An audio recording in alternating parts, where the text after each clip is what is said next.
राहुल नगर भाजपा जिला मंत्री गोलीकांड, पुलिस ने किया खुलासा। बेनकाब हुए चेहरे तो पूर्व राज्य मंत्री राणा अजीत सिंह से ने सदर विधायक को सुनाई खरी खोली। सुल्तानपुर के अखंड नगर थाना क्षेत्र में बीते दिनों हुई भाजपा जिला मंत्री राजेश सिंह पर गोलीकांड का पुलिस ने खुलासा कर दिया। फिलहाल पुलिस के अनुसार विवेचना अभी जारी है। इस गोलीकांड में भाजपा जिला मंत्री राजेश सिंह ने पूर्व दर्जा प्राप्त राज्य मंत्री राणा अजीत प्रताप सिंह, उनके बेटे अभिजीत सिंह सहित 2 अन्य पर मुकदमा दर्ज कराया था। पुलिस के गोलीकांड का खुलासा करते ही राणा एंड टीम ने सदर विधायक राजबाबू को मीडिया के सामने खरी खोटी सुनाई। राणा अजीत सिंह ने कहा, जांच निष्पक्ष हो, जो भी दोषी हो उसे सजा मिले, लेकिन किसी के दामन पर फिर कीचड़ न उछालें। राणा अजीत सिंह ने कहा, मैं भाजपाई हूँ, मैं संघ से जुड़ा था, लेकिन आज तक अपने पद का दुरुपयोग कभी नहीं किया। सदर विधायक राजप्रसाद उपाध्याय जब से विधायक हुए तब से सत्ता का दुरुपयोग कर रहे हैं। बेगुनाह को फंसाना इनकी पुरानी परंपरा है। दरअसल अखंड नगर थाना क्षेत्र के राहुल नगर बाजार में राजेश सिंह के बीके किराना स्टोर के नाम से दुकान है। बीते सोमवार देर शाम बाइक सवार 2 बदमाश वहां धमके। बदमाशों ने राजेश सिंह पर फायर झोंक दिया। गोली की आवाज सुनकर आसपास के लोग जमा हो गए। भाजपा के सदर विधायक राजप्रसाद उपाध्याय और कादीपुर विधायक राजेश गौतम भी मौके पर पहुंचे। सूचना मिलते ही कादीपुर सीओ शिवम मिश्रा के साथ अखंड नगर दोस्तपुर की पुलिस मौके पर पहुंची और जांच में जुट गई। खुलासा हो गया। ऐसे में सोशल मीडिया पर चल रही खबरों में राजेश सिंह गनर लेने के लिए सारा षड्यंत्र रचा और आरोप पूर्व मंत्री राणा अजीत सिंह पर लगा रहे हैं। फिलहाल इस मामले को लेकर राणा अजीत प्रताप सिंह ने मीडिया के सामने आए और अपनी बात कही। इस तरह की ओछी हरकत बंद करें। सदर विधायक राजप्रसाद उपाध्याय, आज तक कोई भी व्यक्ति अपराध करने अपने बेटे के साथ नहीं गया। मेरा बेटा तो अपनी अभी पढ़ाई पूरी की। इस हरकत की शिकायत मुख्यमंत्री से होगी। हम तो भाजपाई हैं। सदर विधायक तो सिर्फ भाजपा और मुख्यमंत्री योगी आदित्यनाथ के नाम पर जीते हैं। सुल्तानपुर से ब्यूरो चीफ शिवम शर्मा की रिपोर्ट। बता रहे थे, ऐसा कुछ क्या था? देखिए, यह पहली बार नहीं हुआ है। इसके पहले भी 2-3 बार इस तरह की बातें हो चुकी हैं। घटना कहीं हो, घटना किसी के साथ हो, हमारे कुछ राजनीतिक विरोधी ऐसे हैं जो बाजबरी हमारा नाम उसमें डलवा देते हैं। दूर दूर तक इस तरह की किसी भी घटना से अथवा किसी भी आपराधिक क्रियाकलाप से मेरा कहीं कभी लेना देना नहीं रहा। लेकिन कुछ लोग यहाँ राजनीति में ऐसे हैं जो ये चाहते हैं कि जो कुछ भी वो चाहें, जो कुछ भी वो करें, वो चाहे जितना अन्यायपूर्ण हो, चाहे जितना अत्याचार, उस पर कोई अंगुली न उठाए, उस पर कोई टीका न करे। मैं इलाहाबाद यूनिवर्सिटी का उपाध्यक्ष रहा, छात्र राजनीति मैंने की।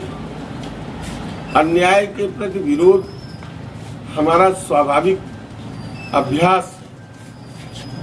अगर अन्याय होगा तो उसका विरोध कहीं न कहीं से मैं, जो रास्ते संविधान में हमें दिए गए हैं, उस रास्ते से मैं करूंगा। आप पूर्व दर्जा प्राप्त राज्य मंत्री रह चुके हैं, उसके बाद कहीं ऐसा तो नहीं हो? लोग आपके क्षेत्र के दबी जुबान से ये भी कह रहे हैं कि नेताजी जो है सुरक्षा के नाम पर ये सब मजाक कर रहे हैं। इस पर क्या कहेंगे? सुरक्षा के नाम पे मैं क्यों मजाक करूं? आप नहीं, राजेश सिंह सुरक्षा के नाम पर, राजेश सिंह, अब जैसे पिछले दिनों राजप्रसाद उपाध्याय जी मेरे ही गांव के रहने वाले हैं, माननीय विधायक जी। पिछले दिनों दोस्तपुर के पास उनके भाई के ऊपर कथित तौर पर हमला हुआ और उस हमले में हमलावर तो नहीं पकड़े गए, चूंकि वो थे ही नहीं। हाँ, उनको गनर मिल गया, उनको गनर मिल गया। आज जो घटना, यह घटना जो हुई, इसमें चूंकि गोली चली, तो गोली तो किसी ने चलाई है। अब गोली चलाने वाले ने गोली क्यों चलाई, मुख्य प्रश्न तो यह है। जिन लोगों ने गोली चलाई है, दूर दराज से उनका कहीं मेरे से कोई रिश्ता नहीं रहा है। विरोधी आपके राजनीतिक छवि पर बार बार कीचड़ उछालने के लिए तरह तरह के लांछन लगा रहे हैं। कहीं जमीन कब्जाने का आरोप बता रहे हैं, ढेर सारे पुराने मामले बता रहे हैं। इस पर क्या कहेंगे? अब जमीन कब्जाने का आरोप लगा रहे हैं कि मैंने कुंदा भैरवपुर में कॉलेज बनवाया और मैंने जमीन कब्जा कर ली।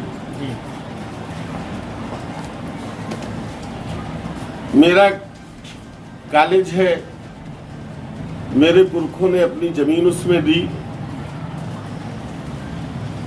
किसी भी कॉलेज की जमीन पर वो 132 की लैंड होती है, चकबंदी लागू नहीं होती है, लेकिन हमारे में कर दी गई।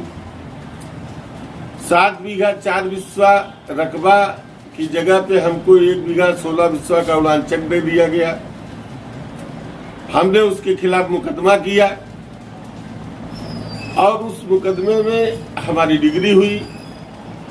गांव सभा की तरफ से हाई कोर्ट में मुकदमा किया गया उसके खिलाफ, वहां मेरी डिग्री हुई।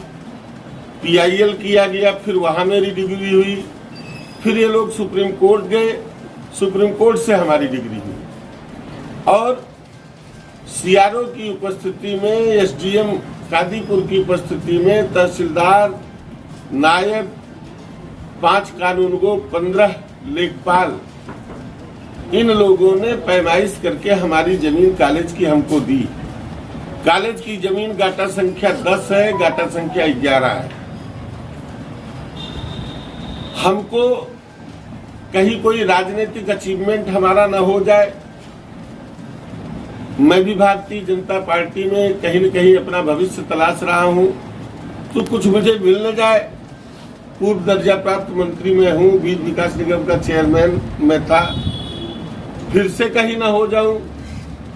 तो एक लंबी रणनीति के तहत सोची समझी मेरी ही जमीन में, मेरे कॉलेज की जमीन में, आप लोग यहाँ आए हैं, अभी आप देख लीजिएगा, कॉलेज की जमीन में जबरदस्ती 15 फीट का इंक्रोचमेंट करा दिया जाता है और उसके बाद दीवानी से गाटा संख्या 9 के ऊपर स्टे लिया जाता है। मेरी तो गाटा संख्या 10 है, मेरी गाटा संख्या 9 नहीं है। 5 मिनट का झगड़ा है, गाटा संख्या 9, गाटा संख्या 10 अलग कर दिया जाए, झगड़ा खत्म। अगर गाटा संख्या 10 में वह विवादित भूमि आती हो तो मैं अपना सब हार जाऊंगा, लेकिन अगर वह गाटा संख्या 10 में है तो वो कॉलेज की जमीन है। सर, इस गोलीकांड में आप पिता पुत्र को आरोपी बनाया गया, इस पर क्या कहेंगे? परिवार ये नितान हास्यास्पद और बहुत घटियापन है। युद्ध के कुछ नियम होते हैं, कमर के नीचे वार नहीं किया जाता। मेरा बेटा जो मुश्किल से अभी अपनी पढ़ाई पूरी कर पाया है, उसके पूरे भविष्य को, उसके कैरियर को समाप्त करने के लिए इस तरह से नितांत बेहुदा और बदसूरत तरीके से उसको घेरा जाता है। और FIR में एक पल्सर उस पे, अगर हम, ये मेरा बेटा है, अगर उस पल्सर पे हम और ये मेरा बेटा बैठ जाए तो पल्सर चलेगी नहीं। और दुनिया का वह कौन सा पिता होगा जो हाईली एजुकेटेड होगा और वह